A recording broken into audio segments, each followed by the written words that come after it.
বিসমিল্লাহির রহমানির রহিম। আসসালামু আলাইকুম ওয়া রাহমাতুল্লাহি ওয়া বারাকাতুহু। প্রিয় শিক্ষার্থীবৃন্দ, আশা করি তোমরা সকলেই ভালো আছো। বর্তমান পরিস্থিতিতে আমি মহান রব্বুল আলামিনের কাছে তোমাদের সকলের সুস্থতা কামনা করে আজকের ক্লাসটা শুরু করতে যাচ্ছি। সেই সাথে তোমরা যারা দেশের বিভিন্ন প্রান্ত হতে ইন্টারনেট অনলাইন ফেসবুক লাইভ ক্লাসে সংযুক্ত হয়েছ, সকলকে আমি স্বাগত জানাই। উপস্থাপনায় আমি প্রকৌশলী মোহাম্মদ আব্দুল সালাম চৌধুরী, চিফ ইন্সট্রাক্টর ও বিভাগীয় প্রধান, কম্পিউটার টেকনোলজি বিভাগ, চট্টগ্রাম পলিটেকনিক ইনস্টিটিউট। তো আমি আজকেই বরাবরের মতো তোমাদের কম্পিউটার টেকনোলজি বিভাগের চতুর্থ পর্বের ডেটা কমিউনিকেশন সিস্টেম বিষয়টি নিয়ে হাজির হয়েছি। বিষয় কোড 66644। তা আজকে তোমাদের ক্লাস নাম্বার 5, অধ্যায় 5। আজকের আলোচ্য বিষয় হলো মাল্টিপ্লেক্সিং টেকনিক্স। এই অধ্যায়টি পাঠ করলে কি কি জানা যাবে দেখি আমরা। প্রথমেই আছে কমিউনিকেশন সিস্টেমের মাল্টিপ্লেক্সিং ডিমাল্টিপ্লেক্সিং সম্পর্কে আমরা জানতে পারবো এবং মাল্টিপ্লেক্সিং এর প্রয়োজনীয়তা সম্পর্কে জানতে পারবে এবং সেই সাথে মাল্টিপ্লেক্সিং সিস্টেমের বিভিন্ন ক্যাটাগরি সম্পর্কে জানতে পারবে। Frequency division, time division, wave division multiplexing, demultiplexing সম্পর্কে জানতে পারবে। Frequency division, time division, wave division, multiplexing, demultiplexing এর সুবিধা, অসুবিধা এবং নানাবিধ ব্যবহার সম্পর্কে তোমরা জানতে পারবে। বেসব্যান্ড, ব্রডব্যান্ড ট্রান্সমিশনের মধ্যে পার্থক্যটা জানতে পারবে। Next, multiplexing techniques. তো মাল্টিপ্লেক্সিং টেকনিকটা কি এখানে দেখি। মাল্টিপ্লেক্সিং এর উদ্দেশ্য হলো অনেকগুলি চ্যানেলকে একত্র করা, আর ডিমাল্টিপ্লেক্সিং এর উদ্দেশ্য হলো প্রাইভেসি এবং অ্যান্টি জ্যামিং রক্ষা করে একটি চ্যানেলের ব্যান্ডউইথকে প্রয়োজনীয় একাধিক চ্যানেলের ব্যান্ডউইথে বিভক্ত করা। তা আমি একটি কনসেপ্টে একটু ধারণা দিই। এখানে আমরা দেখি 4 জন ইউজার থেকে এখানে 4টি মেসেজ সিগন্যাল আছে। এই 4টি মেসেজ সিগন্যাল, এই মেসেজ সিগন্যালগুলিকে আমি দূরবর্তী অন্য 4 জন ইউজারের নিকট আমি ট্রান্সমিট করব। যদি ট্রান্সমিট করতে চাই তাহলে এই মেসেজগুলি হয় অনেক সময় লো ফ্রিকোয়েন্সি ব্যান্ডউইথের মেসেজগুলি হয়ে থাকে। এই মেসেজগুলিকে আমি একটি চ্যানেলের মধ্য দিয়ে আমি ট্রান্সমিট করতে চাই। তাহলে মেসেজগুলিকে যদি একটি চ্যানেলের মধ্যে দিয়ে মেসেজ ট্রান্সমিট করতে চাই তাহলে এইভাবে করে 4টি মেসেজ সিগন্যালকে এক জায়গায় নিয়ে আসা হবে। তো এখানে 4টা মেসেজ সিগন্যালকে একত্র করা হয়। এখানে একটা মার্কস আছে, এটাকে মার্কস বলা হয়। এই অংশটা হচ্ছে সেন্ডারের অংশ। তাহলে এই মাঝখানে এখানে একটা কমিউনিকেশন চ্যানেল আছে। এই কমিউনিকেশন চ্যানেল আবার এখানে একটি ডিমার্কস আছে। এই ডিমার্কসের সাহায্যে সেন্ডারের নিকট হতে আগত 4টি মেসেজ সিগন্যালকে আবার আলাদা আলাদা করে 4 জন রিসিভারের নিকট পৌঁছে দেওয়া হয়। এটাকে বলা হয় ডিমার্কসিং। এই হলো মাল্টিপ্লেক্সিং এবং ডিমাল্টিপ্লেক্সিং এর সাধারণ ধারণা। নেক্সট, কমিউনিকেশন সিস্টেমের মাল্টিপ্লেক্সিং সিস্টেম। তো এখানে আরো ব্যাপকভাবে বর্ণনা করা হয়েছে মাল্টিপ্লেক্সিংকে সংক্ষেপে মার্কসিং বলা হয়। অর্থাৎ যে প্রক্রিয়ায় 2 বা ততোধিক নিম্ন ব্যান্ডউইথের চ্যানেলকে একত্র করে বৃহৎ ব্যান্ডউইথের একটি সংযোগ তৈরি করে, যা কমন একটি ট্রান্সমিশন মিডিয়া হিসেবে 2টি ডিভাইসের মধ্যে data, voice, video, audio link স্থাপিত হয়, সে প্রক্রিয়াকে মার্কসিং বলা হয়। 2টি ডিভাইসের মধ্যবর্তী ট্রান্সমিশন মিডিয়ার ব্যান্ডউইথ অবশ্যই ডিভাইস 2টির প্রয়োজনীয় ব্যান্ডউইথের চেয়ে তুলনামূলকভাবে বেশি হবে, অর্থাৎ লিঙ্ককে দুইটি ডিভাইসে শেয়ার করবে। মেনি টু ওয়ান সম্পূর্ণ করার প্রক্রিয়াই হলো masking. Are many two one অর্থাৎ এখানে আমি আবার দেখাই, এখানে যে চারটি সিগন্যালকে যে কোনো চারটি অথবা চারের অধিকও হতে পারে, এসব সিগন্যালকে এভাবে করে মার্জ করা হয়, একাত্তরে করা হয়, করে আবার এই কমিউনিকেশন অর্থাৎ ট্রান্সমিশন মিডিয়া আছে, এই ট্রান্সমিশন মিডিয়ার ভিতর দিয়ে ট্রান্সমিট করার পর এটা অপর প্রান্তে এটাকে আবার আলাদা করা হয়, এভাবে আলাদা আলাদা করে চারজন ইউজারের নিকট পৌঁছে দেওয়া হয়। তো এইখানে এই যে সেন্ডারের প্রত্যেকটি সিগন্যালের যে ব্যান্ডউইথ, এই ব্যান্ডউইথের চেয়ে ট্রান্সমিশন মিডিয়ার ব্যান্ডউইথ অবশ্যই বড় হতে হবে, বেশি হতে হবে, না হয় ট্রান্সমিশন করা সম্ভব হবে না। আর এই যে এদিকে চারটা সিগন্যালকে চারটা অথবা আমি এখানে চারটা ধরে নিয়েছি, চারের অধিকও হতে পারে আবার কমও হতে পারে, এই একটাও হতে পারে, এই চারটি সিগন্যালকে একত্র করাটাই হচ্ছে মাল্টিপ্লেক্সিং। আর এটা ট্রান্সমিট করার পর অপর প্রান্তের রিসিভার অংশে এখানে এসে এগুলিকে আবার চ্যানেলগুলিকে আলাদা আলাদা করে আবার রিসিভ করা হয়, চারজন রিসিভারের নিকট পৌঁছে দেওয়া হয়, এটাকে বলা হয় ডিমাল্টিপ্লেক্সিং। নেক্সট, মাল্টিপ্লেক্সিং এর প্রয়োজনীয়তাটা কি? মাল্টিপ্লেক্সিং এর প্রয়োজনীয়তা হচ্ছে কমিউনিকেশনের ক্ষেত্রে কম চ্যানেলের প্রয়োজন হয়। ওই যে আমি আগের শিটে যে দেখিয়েছিলাম স্লাইডে, চারটি সিগন্যালের জন্য, মেসেজ সিগন্যালের জন্য চারটি চ্যানেল ব্যবহার করতে হয়নি, একটি চ্যানেলের ভিতর দিয়ে আমি চারটি মেসেজ সিগন্যালকে ট্রান্সমিট করা যেতে পারে। এই জন্য এখানে বলা হচ্ছে কমিউনিকেশনের ক্ষেত্রে কম চ্যানেল প্রয়োজন হয়। একাধিক ডেটাকে একটি চ্যানেলের মধ্যে দিয়ে প্রেরণ করা যায়। ডেটা কমিউনিকেশন দ্রুত গতিতে সম্পন্ন হয়। ডেটা কমিউনিকেশনের কোনো প্রকার ওভারল্যাপিং হয় না, যেহেতু চারটি সিগন্যাল একটি ট্রান্সমিশন চ্যানেলের মধ্য দিয়ে ট্রান্সমিট হয়, সেক্ষেত্রে পরস্পর কি হয় না, ওভারল্যাপিং হয় না। টেলিকমিউনিকেশনের ক্ষেত্রে অনেকগুলি ফোন কল একটি তারের মধ্যে দিয়ে ট্রান্সফার করা যায়। টেলিকমিউনিকেশনে অর্থাৎ টেলিফোন লাইনে অনেকগুলি ফোন কলকে একটি তারের মধ্য দিয়ে আমরা ট্রান্সমিট করতে পারি। বর্ধিত চ্যানেলের চাহিদা মেটানোর জন্য মাল্টিপ্লেক্সিং এর গুরুত্ব অপরিসীম। চারটি চ্যানেলের জন্য আমি চারটি মেসেজ সিগন্যালের জন্য আমি চারটি চ্যানেল ব্যবহার করার চেয়ে একটি ট্রান্সমিশন চ্যানেল ব্যবহার করে আমি চারটি অথবা চারের অধিক অথবা চার থেকেও কম হতে পারে চ্যানেলকে একটি ট্রান্সমিশন মিডিয়ার মধ্য দিয়ে আমরা পাঠাতে পারি, সেন্ড করতে পারি। এটা হলো মাল্টিপ্লেক্সিং এর প্রয়োজনীয়তা। নেক্সট, মাল্টিপ্লেক্সিং সিস্টেমের প্রকারভেদ। মাল্টিপ্লেক্সিং সিস্টেম সাধারণত এখানে আছে অ্যানালগ মাল্টিপ্লেক্সিং, ডিজিটাল মাল্টিপ্লেক্সিং, দুটি সিস্টেমে মাল্টিপ্লেক্সিং হয়। এই দুটি সিস্টেম কিন্তু চারটা টেকনিকের উপর ভিত্তি করে হয়। প্রথমে আছে ফ্রিকোয়েন্সি ডিভিশন মাল্টিপ্লেক্সিং, যেটাকে সংক্ষেপে এফডিএম বলা হয়। তারপর second, wavelength division multiplexing, WDM. তারপরে আছে টাইম ডিভিশন মাল্টিপ্লেক্সিং, টিডিএম, যেটাকে সংক্ষেপে বলা হয় টিডিএম। Code division multiplexing. এই চারটি টেকনিকে অ্যাপ্লাই করে অ্যানালগ মাল্টিপ্লেক্সিং এবং ডিজিটাল মাল্টিপ্লেক্সিং তৈরি করা হয়।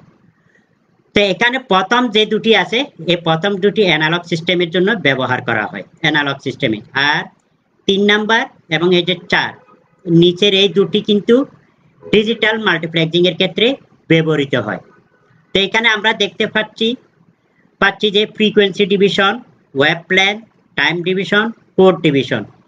এখানে অর্থাৎ আমি যে মেসেজটা পাঠাবো, মেসেজগুলি পাঠাতে চাইলে তাহলে কোন পদ্ধতিটা ব্যবহার করব। ফ্রিকোয়েন্সি এখানে নাম দেখেই বোঝা যাচ্ছে, অর্থাৎ যদি একটা চ্যানেলকে যদি আমি শেয়ার করতে চাই তাহলে ফ্রিকোয়েন্সিকে ভাগ করতে হবে এখানে ফ্রিকোয়েন্সি ডিভিশনের ক্ষেত্রে। আর ওয়েভ লেন্থের ক্ষেত্রে ওয়েভ লেন্থ তরঙ্গ দৈর্ঘ্যকে ব্যবহার করে ওয়েভ লেন্থ ডিভিশন মাল্টিপ্লেক্সিংটা করতে হবে। আর টাইম ডিভিশনে সময়কে ভাগ করে নিতে হবে, এখানে নাম দেখে বোঝা যাচ্ছে। তারপরে আছে কোড ডিভিশন, এখানে কোড ব্যবহার করতে হবে। এখানে 4টি চার প্রকারের টেকনিক দেখানো হলো। তা আমরা এগুলির আরো ব্যাপক বর্ণনা দেখব, সবগুলি হয়তো আমাদের দেখানো সম্ভব হবে না সময়ের জন্য। তা আমি দেখি যে কয়টা পারি দেখাবো। নেক্সট এখানে আছে ফ্রিকোয়েন্সি ডিভিশন মাল্টিপ্লেক্সিং, এফডিএম, যেটাকে সংক্ষেপে এফডিএম বলা হয়। তো ফ্রিকোয়েন্সি ডিভিশন মাল্টিপ্লেক্সিং এ ডাটা ট্রান্সমিট করার জন্য আমি এখানে একটি ব্লক ডায়াগ্রাম নিয়েছি। বাম পাশে এখানে দেখানো হচ্ছে এই ব্লক ডায়াগ্রাম, তারপর ডান পাশে আরো একটি ব্লক ডায়াগ্রাম আছে। বোঝার সুবিধার্থে আমি দুটি ব্লক ডায়াগ্রাম নিয়েছি। এখানে দেখা যাচ্ছে কি চারজন ইউজারের নিকট চারটি মেসেজ সিগন্যাল আছে। তো এখানে সিগন্যাল 1, সিগন্যাল 2, সিগন্যাল 3, সিগন্যাল 4, আরো বেশি হতে পারে, কমও হতে পারে। তা আমি চারজন ইউজারের নিকট থেকে চারটি মেসেজ সিগন্যাল এখানে নিয়েছি। এই সিগন্যালগুলি হলো মডুলেটিং সিগন্যাল বলা হয়। মডুলেটিং, যেটাকে আমরা অন্য জায়গায় দূরবর্তী কোথাও পাঠাবো, যে ইউজারের নিকট থেকে যে সিগন্যালগুলি, এগুলাকে মডুলেটিং বলা হয়, মডুলেটিং সিগন্যাল। এগুলো অনেকটা যে লো ফ্রিকোয়েন্সির ব্যান্ডউইথের হয়ে থাকে। তো এটাকে যদি আমরা দূরবর্তী কোথাও পাঠাতে চাই, তাহলে এটাকে হাই ফ্রিকোয়েন্সির একটি ক্যারিয়ার ওয়েভ যোগ করতে হয়। তো এই যে মূল সিগন্যালের সাথে একটি ক্যারিয়ার, হাই ফ্রিকোয়েন্সির একটি ক্যারিয়ার ওয়েভ যোগ করতে হয়। এই কাজটা করে মডুলেটর। এই কাজটা করার জন্য চারটি সিগন্যালের জন্য চারটা মডুলেটর আলাদা আলাদা করে বসানো হয়েছে। যদি বেশি সিগন্যাল থাকে, আরো বেশি মডুলেটর আমরা এখানে বসাতে হবে। তো এখানে মূল সিগন্যালের সাথে একটি ক্যারিয়ার ওয়েভ সিগন্যাল এখানে মিশানো হয়েছে। মিশিয়ে এটাকে ওই যে আউটপুট হিসেবে মডুলেটেড সিগন্যাল হিসেবে এখানে আউটপুট হিসেবে ট্রান্সমিট করা হচ্ছে। তো এইভাবে করে প্রত্যেকটি সিগন্যালের সাথে এক একটি হাই ফ্রিকোয়েন্সির ক্যারিয়ার ওয়েভ যোগ করা হয়েছে। তো যোগ করে এই চারটি সিগন্যালকে আবার এখানে এসে একটা মার্কস আছে, এই মার্কসে করে কি এই যে বিভিন্ন ইউজার হতে আগত সিগন্যালগুলিকে একত্রে করা হয়, মার্জ করা হয়। মার্জ করে এই চারটি সিগন্যালকে একত্রে কম্পোজিট সিগন্যাল বলা হয়, অর্থাৎ একত্র সিগন্যাল। এই সিগন্যালগুলি একটি কমিউনিকেশন মিডিয়ার মধ্য দিয়ে ট্রান্সমিট করা হয়। তো এখানে দেখাচ্ছি, এখানে একটি চ্যানেল আছে, এখানে লাল দাগ দিয়ে দেখানো হচ্ছে। এখানে এটা একটি চ্যানেল, এটা পুরোটাই একটি চ্যানেল। এই চ্যানেলটিকে চারটা সিগন্যালের জন্য চার ভাগে ভাগ করা হয়েছে: frequency band 1, frequency band 2, frequency band 3, frequency band 4। এইভাবে করে আমরা ফ্রিকোয়েন্সিতে ভাগ করে নিয়েছি। তো ধরে নিই, আমরা ধরতে পারি প্রথম যেটা আছে এটা 100 হার্টজ, কারণ ফ্রিকোয়েন্সির একক হচ্ছে হার্টজ, সেজন্য এটা হতে পারে 100 হার্টজ। তারপরে এটাও 100 হার্টজ। এখানে চারটা, প্রত্যেকটা 100 হার্টজ করে করে, এটাও 100 হার্টজ, প্রতিটি 100 হার্টজ করে করে ফ্রিকোয়েন্সি ব্যান্ডে ভাগ করা হয়েছে। তারপর মাঝখানে কিছুটা গ্যাপ রয়েছে, এখানে ধরে নিই 10 হার্টজ, 10 হার্টজ ফ্রিকোয়েন্সি এখানে ছেড়ে দেওয়া হয়েছে।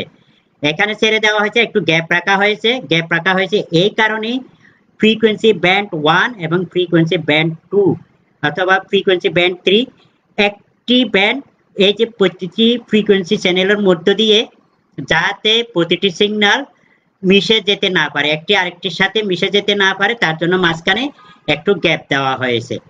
তো যে এই যে 10 যে হার্টজ করে গ্যাপ রাখা হয়েছে, এই যে গ্যাপটা আছে, এই গ্যাপটাকে বলা হয় গার্ড ব্যান্ড। এটাকে গার্ড ব্যান্ড বলা হয়। মাঝখানে যে গ্যাপটা আছে এটাকে গার্ড ব্যান্ড বলা হয়। তো এখানে চারটা সিগন্যালের জন্য চারটি ফ্রিকোয়েন্সি ভাগ করা হয়েছে, ভাগ করে এই চ্যানেলগুলির মধ্য দিয়ে ট্রান্সমিশন করা হয়। তো এখানে একটা আছে ডিমাল্টিপ্লেক্সার আছে। ডিমাল্টিপ্লেক্সার করে কি, এই চ্যানেলের মধ্য দিয়ে কম্পোজিট আকারে যে চ্যানেলগুলি আসে সেগুলিকে আলাদা আলাদা করে আবার বিভিন্ন চারজন ইউজারের নিকট পৌঁছে দেওয়া হয়।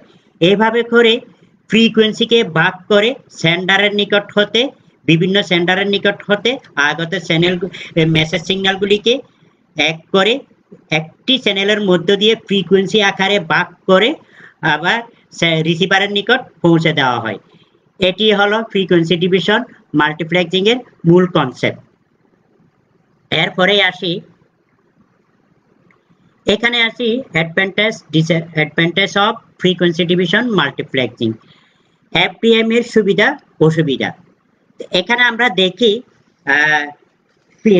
the frequency division multiplexing does not need synchronization between its transmitter এবং রিসিভার ফর প্রপার অপারেশন। তো যথাযথ অপারেশন চলার সময় ট্রান্সমিটার এবং রিসিভারের উভয়ের মধ্যে সিঙ্ক্রোনাইজেশনের প্রয়োজন হয় না। A large number of signal channel can be transmitted simultaneously. অনেকগুলি সিগন্যাল একসাথে ট্রান্সমিট করা যায়, একত্রে ট্রান্সমিট করা যায়। Due to slow narrow band fading only a signal channel get affected. খুব সংকীর্ণ দীর্ঘতির কারণে কিছু চ্যানেল প্রভাবিত হতে পারে। The demodulation process of frequency division multiplexing is easy. তো এফডিএম এর ডিমodulation প্রসেসের ক্ষেত্রে এটি সহজ। Disadvantage of FDM frequency division multiplexing: all the frequency division multiplexing channel get affected due to wideband and padding. অর্থাৎ এখানে আমি আগের একটু স্লাইডে যাই, এইখানে যদি চ্যানেলগুলির প্রশস্ততা বেড়ে যায় আর এদিকেও যদি এই চ্যানেলের প্রশস্ততা বেড়ে যায় তাহলে একটি আরেকটির সাথে একত্র হয়ে যাবে, একত্র হয়ে গেলে চ্যানেলগুলি যাতে সিগন্যালটা নষ্ট হয়ে যাবে, এই জিনিসটাই বলা হচ্ছে, এটার একটু অসুবিধা। তারপরে a large number of modulator or filter are required. অনেকগুলি, যেমন এই যে আমরা আগের স্লাইডে দেখিয়েছি 4টি সিগন্যালের জন্য 4টি মডুলেটর দরকার হয়েছে, আবার অপর প্রান্তে 4টি সিগন্যালকে আলাদা করার জন্য ফিল্টার প্রয়োজন হয়েছে। এইরকম যতই সিগন্যাল বাড়তে থাকবে ততই মডুলেটর এবং ফিল্টার দরকার হবে অনেকগুলি, প্রত্যেকের জন্য আলাদা আলাদা। The communication channel must have a very large bandwidth, এখানে খুব বেশি ব্যান্ডউইথের প্রয়োজন হয়। The frequency division multiplexing suffers from problem crosstalk, তো এখানে ক্রসটক হওয়ার সম্ভাবনা আছে।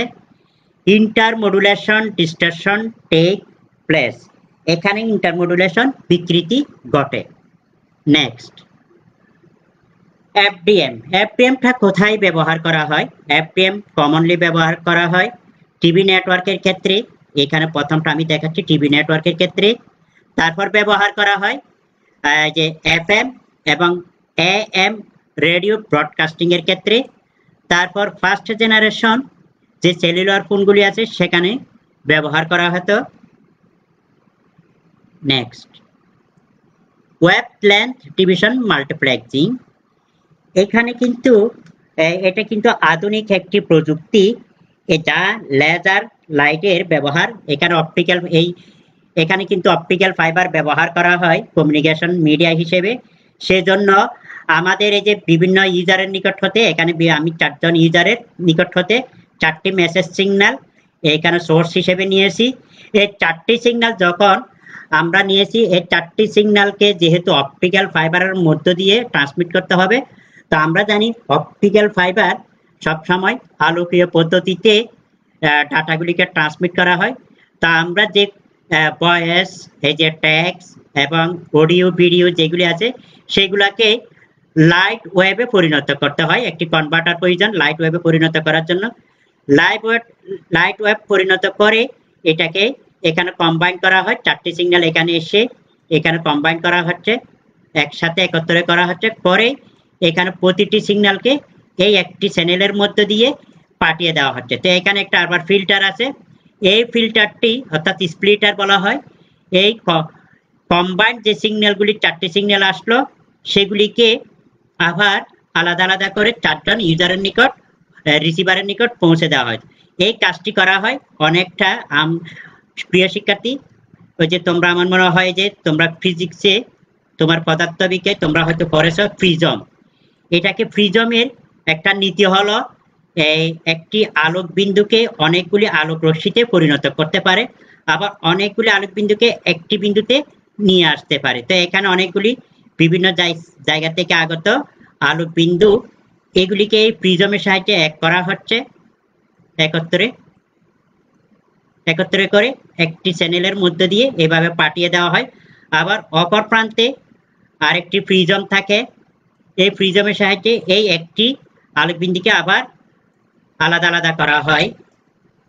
আলোক বিন্দুগুলি যেহেতু বিভিন্ন কালারের হয়ে থাকে, এগুলি একটির সাথে আরেকটি মিশে যেতে পারে না, এগুলো আবার আলাদা আলাদা আকারে এখানে রিসিভারের নিকট পৌঁছে দেওয়া হয়। এভাবে করে ওয়েভলেন্থ ডিভিশন মাল্টিপ্লেক্সিং এর পদ্ধতিতে এক সেন্ডারের নিকট হতে রিসিভারের নিকট ডাটা ট্রান্সমিট করা হয়। নেক্সট, তো আমরা এখানে দেখি ওয়েভলেন্থ ডিভিশনের মাল্টিপ্লেক্সিং এর সুবিধাটা কি, অসুবিধাটা কি।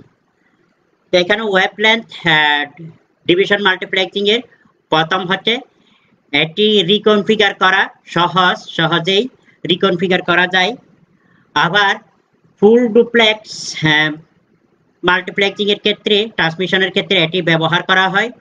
ইট প্রোভাইডস হায়ার ব্যান্ডউইথ, এটি অধিক ব্যান্ডউইথ প্রোভাইড করতে পারে। অপটিক্যাল কম্পোনেন্ট সিমিলার আর মোর রিলায়েবল, এটা অপটিক্যাল এবং এই যে কম্পোনেন্ট অনেকটা একই এবং অনেক রিলায়েবল। হাই সিকিউরিটি, অনেক নিরাপত্তা। This could be best approach, it is simple to implement. যেহেতু এটিকে ইহা বাস্তবায়ন সহজ হওয়ার কারণে এটি একটি সেরা পদ্ধতি। এটি যেহেতু ইমপ্লিমেন্ট করা সহজ, তাহলে এটি একটি সেরা পদ্ধতি। Disadvantage of wavelength division multiplexing. তো ওয়েভলেন্থ মাল্টিপ্লেক্সিং এর অসুবিধাগুলি কি কি? Signal can not be very close, সিগন্যালগুলি খুব বেশ কাছাকাছি হয় না। Light wave carrying while using WDM are limited to 2 point circuit. যখন ইউজারের সেন্ডারের নিকট হতে রিসিভারের নিকট যখন ডাটা ট্রান্সমিট হয় চ্যানেলের মধ্য দিয়ে, তখন ওই চ্যানেলটি ওই মেসেজ যাওয়া পর্যন্ত দুটি পয়েন্টের মধ্যে কি থাকে, ব্যস্ত থাকে, অন্য কোনো সিগন্যাল ব্যবহার করতে পারে না। Cost of system increasing with the additional of optical component. যদি অতিরিক্ত কোনো অপটিক্যাল কম্পোনেন্ট যোগ করতে চাই তাহলে এখানে ব্যয় বেড়ে যায়, খরচটা বেড়ে যায়।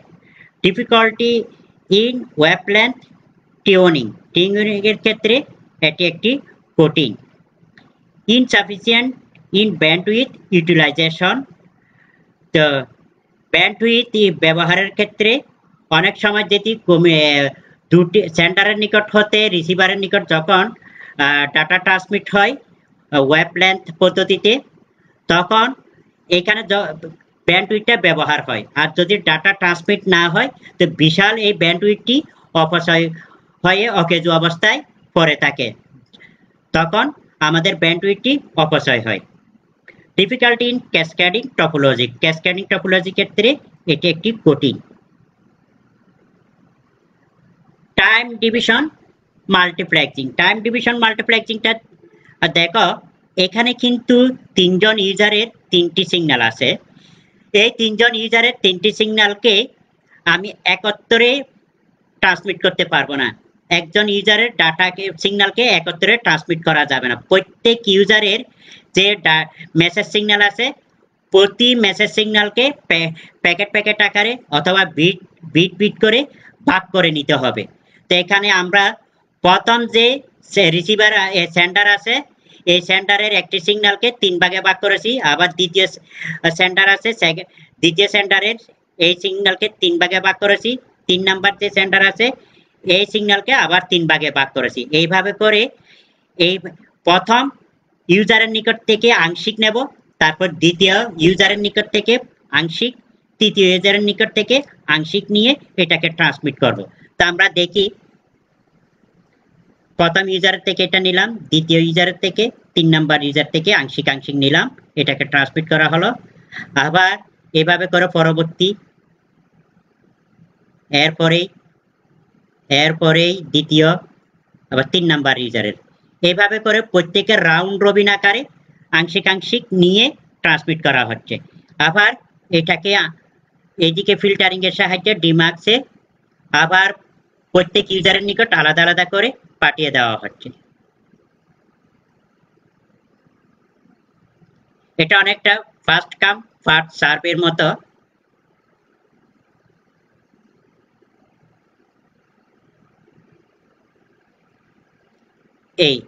এইভাবে করে 3টি সিগন্যালকে একটি চ্যানেলের মধ্য দিয়ে টাইমকে ভাগ করে, সময় ভাগ করে 3জন ইউজারের নিকট আলাদা আলাদা করে আংশিক করে মেসেজগুলিকে পাঠিয়ে দেওয়া হয়েছে। এটা হলো টাইম ডিভিশন মাল্টিপ্লেক্সিং।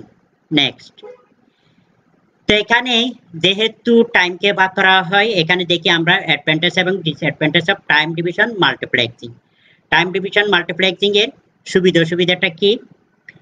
এখানে যেহেতু প্রত্যেক ইউজার থেকে আংশিক করে নেওয়া হয়, সেক্ষেত্রে এরা ওদের ক্রমটা ঠিক রাখে, অর্থাৎ প্রত্যেক ইউজারের থেকে আংশিক নেওয়া পর্যন্ত এরা ক্রমটা ঠিক রাখে, সিরিয়াল ঠিক রাখে। নো অ্যাড্রেসিং ইনফরমেশন রিকোয়ার্ড, এখানে কোনো অ্যাড্রেসিং এর রিকোয়ার্ড হয় না। Capacity should be large, channel capacity should be large, অনেক বড় চ্যানেল ক্যাপাসিটি। TDM সার্কিটই is not very complex. Time division multiplexing এর সার্কিট খুব বেশি কমপ্লেক্স নয়। Communication link of low capacity is used. তো কমিউনিকেশন লিঙ্কের ক্ষেত্রে কম ক্যাপাসিটির দরকার হয়। The problem of crosstalk is not serve, এখানে কোনো ক্রসটক হওয়ার সম্ভাবনা নাই। Full available channel bandwidth can be utilized for each channel, প্রত্যেক চ্যানেলে পুরোপুরি ব্যান্ডউইথকে ব্যবহার করা যায়। Intermodulation distortion is absent, intermodulation বিকৃতি একেবারেই নাই। ডিসঅ্যাডভান্টেজ, অসুবিধাটা কি? High bit rate is required, এখানে অনেক হাই বিট রেট দরকার, ব্যান্ডউইথ দরকার। তারপর second, if no input signal is present one channel, যখন এখানে সোজা কথা হচ্ছে, যখন আমরা একটি চ্যানেলের মধ্য দিয়ে সময়কে ভাগ করে যেহেতু বেশ কয়েকটা মেসেজ সিগন্যাল ট্রান্সমিট করব, তখন এই স্লটটি চ্যানেল মিডিয়াটি এই সিগন্যালগুলির জন্য, 3টি সিগন্যাল জন্য এটা কি থাকে, ব্যস্ত থাকে। 3টি সিগন্যাল পাঠানো পর্যন্ত ব্যস্ত থাকে ট্রান্সমিশনে। এখানে 3টি সিগন্যাল চ্যানেলের মধ্য দিয়ে এই 3টি সিগন্যাল যতক্ষণ পাঠাবো ততক্ষণ পর্যন্ত এই ট্রান্সমিশন চ্যানেলটি ব্যস্ত থাকে। আর যদি আমরা এই ট্রান্সমিশন চ্যানেলটি অনেক বেশি পরিমাণের ব্যান্ডউইথ ধারণ করে, তো এখানে যখন আমরা কোনো সিগন্যাল পাঠাবো না, তাহলে এই বিশাল ব্যান্ডউইথের ট্রান্সমিশন মিডিয়াটি অকেজো অবস্থায় পড়ে থাকে, যা একটি ব্যয়বহুল সাপেক্ষ।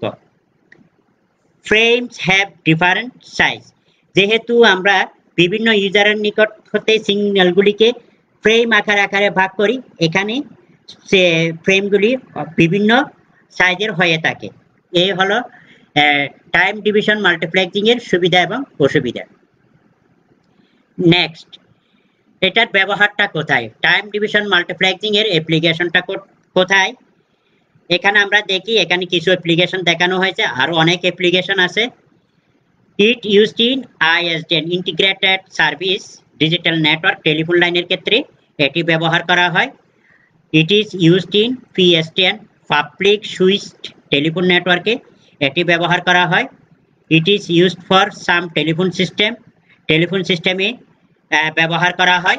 ইট is used in wire line, যেখানে যে সমস্ত টেলিফোন লাইনগুলি কেবল দ্বারা সংযুক্ত, সেখানেও ব্যবহার করা হয় টাইম ডিভিশন মাল্টিপ্লেক্সিংটা। নেক্সট, তো এখানে আমরা দেখি ডিফারেন্স বিটুইন বেস ব্যান্ড এবং ব্রডব্যান্ড ট্রান্সমিশন। তো বেস ব্যান্ড এবং ব্রডব্যান্ড ট্রান্সমিশনের পার্থক্যটা, সিগন্যালের ক্ষেত্রে বেস ব্যান্ড ট্রান্সমিশন কেবল ডিজিটাল পদ্ধতি ব্যবহার করে, ব্রডব্যান্ড কেবল ট্রান্সমিশন অ্যানালগ সিস্টেম ব্যবহার করে। আর বেসব্যান্ড অ্যাপ্লিকেশন, বেসব্যান্ডের ব্যবহারটা হচ্ছে বাস টপোলজিতে। বাস টপোলজি নেটওয়ার্কিং করতে গেলে বেসব্যান্ড ট্রান্সমিশন কেবল দরকার হয়। ব্রডব্যান্ডটা ব্যবহার করা হয় বাস টপোলজিতেও ব্যবহার করা হয় এবং টি টপোলজিতেও ব্যবহার করা হয়।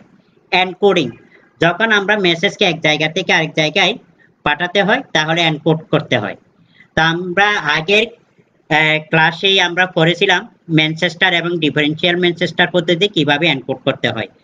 তো এনকোড করার জন্য বেসব্যান্ড কেবলিং সিস্টেমে ম্যানচেস্টার এবং ডিফারেন্সিয়াল ম্যানচেস্টার এনকোডিংটা ব্যবহার করা হয়।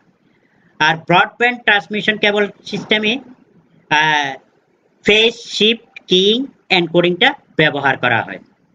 ট্রান্সমিশন অর্থাৎ আদান প্রদানের ক্ষেত্রে বেসব্যান্ডটা উভয়মুখী হয়ে থাকে। বেসব্যান্ড কেবল ট্রান্সমিশন কিন্তু উভয়মুখী। আর ব্রডব্যান্ড ট্রান্সমিশনটা ইউনিডিরেকশনাল, একমুখী। সিগন্যাল রেট, সিগন্যাল রেটটা প্রয়োজন পড়ে বেসব্যান্ডের ক্ষেত্রে শর্ট ডিস্টেন্সে কম দূরত্বে এটি দরকার হয়। আর ব্রডব্যান্ডটা signal can be travel over long distance without being attenuation, কোনো অ্যাটেনুয়েশন ছাড়াই লং ডিস্টেন্সে এটি ব্যবহার করা যায় ব্রডব্যান্ড কেবল ট্রান্সমিশন।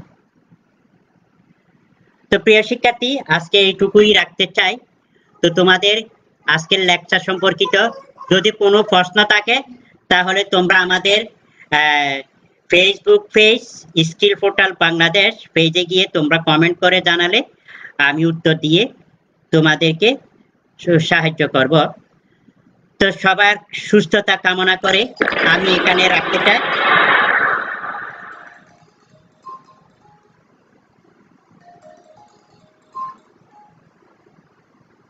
আল্লাহ হাফেজ।